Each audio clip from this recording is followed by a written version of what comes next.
So, good morning. Meron tayong... Hello, ma'am. Ayan sila, ma'am. Nakabili sa atin. Kailan pa yun, ma'am? 2023? 2023. 2 years na ba? Sa ano? Sa October. October. O di mga... magto 2 years na. 2 years this year. And dami nyo na daw narating dito, ma'am, ah. Oo.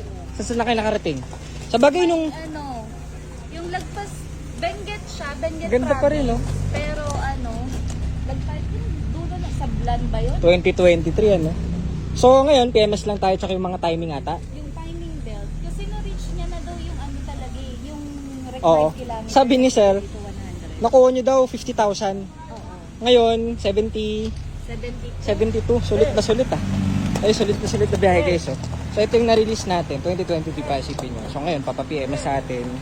Yun, naalala natin itong white na EcoSport nila, ma'am nila show. So, isa din to sa mga EcoSport na mahilig bumiyahe, mahilig mag gala-gala. So, ayan, si mamang laging gumagamit. Kayo laging gumagamit, ma'am, ano?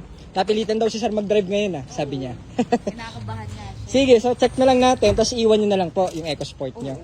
Sige. Okay, so ayun, 2023 magto 2 years ng EcoSport. Di full check na lang din tayo kung anong kailangan.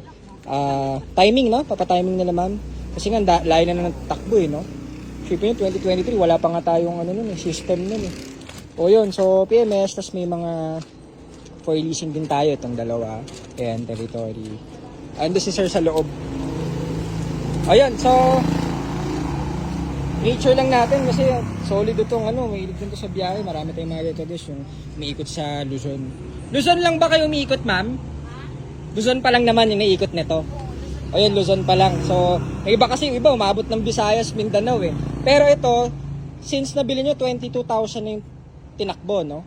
50,000 ngayon, 72 na. So, isipin nyo yun, guys. O yun, so, check lang natin lahat. Tapos yung mga timing, PMS. So, yun. Thank you. Good morning. GTA Cars.